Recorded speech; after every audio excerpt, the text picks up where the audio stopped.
La Organización Mundial de la Salud alertó que más de 1.000 millones de personas en el mundo viven con trastornos de salud mental, siendo la ansiedad y la depresión algunos de los más comunes. Hoy se conmemora el Día Mundial de la Salud Mental y por ello, para hablar de las causas y las necesidades más urgentes, saludamos con mucho gusto a Ana Izaza, quien es médica, psiquiatra y psicoterapeuta, docente de la Universidad del Rosario. Bienvenida y gracias por la comunicación.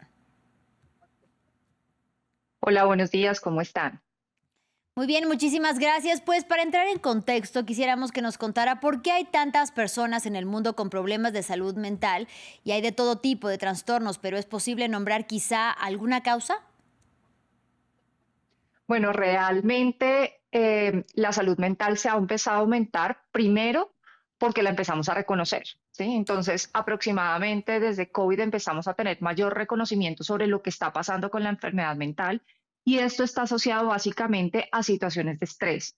Entonces, antes pensábamos que un poco el cerebro, las enfermedades mentales eran de simplemente de las emociones o de ser fuerte y realmente ya hemos Ah, empezado a avanzar muchísimo en las investigaciones y nos damos cuenta que la enfermedad mental está asociada con enfermedades crónicas y es una de las primeras manifestaciones que se puede presentar en personas con alta cantidad de estrés.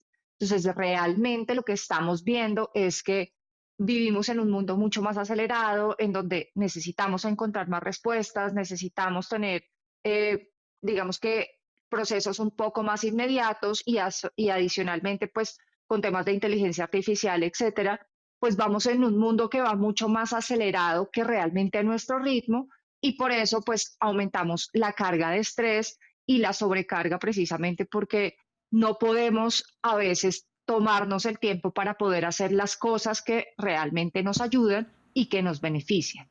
ahora, la Organización Panamericana de la Salud dice, por ejemplo, que alrededor de la mitad de todas las enfermedades de salud mental comienzan a los 14 años. ¿Por qué se define esta edad como el inicio para que éstas se manifiesten? Pues realmente no es que sea el inicio de la edad, sino que además es un momento clave. Entonces, a los 14 años normalmente los procesos de socialización de los seres humanos cambian. Estamos en la infancia y pasamos a la adolescencia. En la adolescencia es donde realmente empezamos a tener nuestra propia identidad y ahí es cuando realmente empezamos a tener las modificaciones importantes, porque además también vienen factores hormonales y hay un proceso de cambio completo en la socialización. Entonces, cuando intentamos que las otras personas nos acepten, podamos ingresar a un grupo, podamos tener una serie de apoyo externo a nuestra familia, pues realmente nuestros estándares empiezan a modificarse, asociado también a todos los cambios hormonales que empezamos a tener. Por eso es súper importante pues estar pendientes en esta edad que es la preadolescencia, adolescencia realmente, porque acá es donde vamos a tener mayor presión y posteriormente pues vamos a tener presiones de otro estilo y de otro tipo, pero pues que son importantes para nosotros.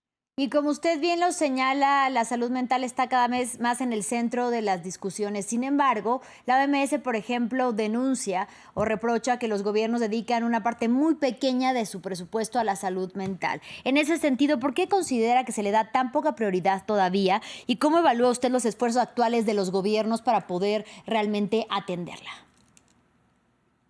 Bueno, realmente lo que pasa es que para poder atender la salud mental tenemos que hacer un cambio importante y significativo. Entonces, el cambio no solamente tiene que ser el enfoque de enfermedad, o sea, más clínicas y hospitales o más psiquiatras manejando la situación. No, en realidad esto tiene que ser un enfoque global en donde realmente voy a tener que generar estrategias para que mi población se pueda adaptar lo suficientemente bien.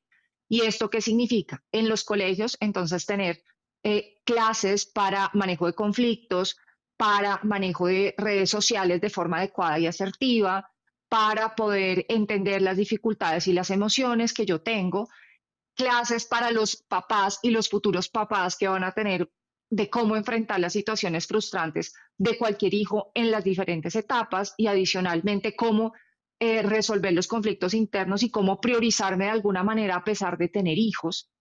¿Sí? Y obviamente asociado a medidas de bienestar general a nivel de la comunidad, en donde hayan unas comunidades mucho más compasivas con la escucha, con la atención y con el cuidado, Entonces, realmente no es un esfuerzo exclusivo para la salud mental o para la salud, sino que esto tiene que ser un abordaje interdisciplinario muy fuerte. Entonces, por eso es que las medidas son inadecuadas y los recursos tampoco lo son porque no se han encontrado y no, digamos que no hemos podido articular de forma global todas las estrategias que necesitamos realmente para mejorar la salud mental. ¿Y cuál sería entonces en este escenario ideal, por llamarlo de alguna manera, las condiciones o la atención que debe de tener una persona que padece un trastorno de salud mental? Las ideales. Entonces, las ideales, pues ya cuando hablamos de un trastorno de salud mental, pues evidentemente tener una línea de acceso rápida. Segundo, tener la posibilidad de rutas rápidas para acceder a hospitales de salud mental, pero también a hospitales generales y consultas externas con psiquiatras y con psicología.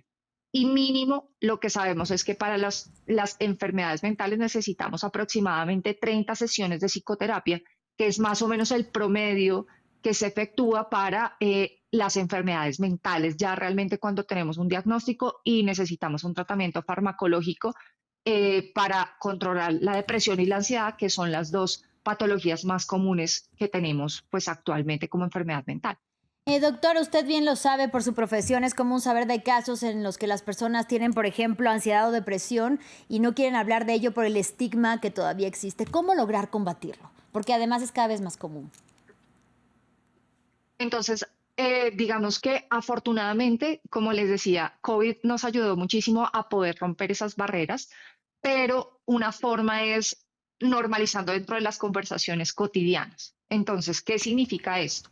Hablar sobre cómo nos sentimos, qué es lo que nos está pasando, escuchar sin intentar dar respuestas, porque desafortunadamente cuando intentamos darle una respuesta a una persona que está luchando con una ansiedad, con una depresión, créanme que esta persona ya ha pensado esta respuesta 3 o 4 veces y lo que hace es que se siente distante y no se siente comprendida. Pero cuando uno la escucha y no intenta resolverle la situación ni darle una solución a la situación, realmente la persona se abre y de esta manera también se abre a permitirse a sí misma a buscar otro tipo de apoyos.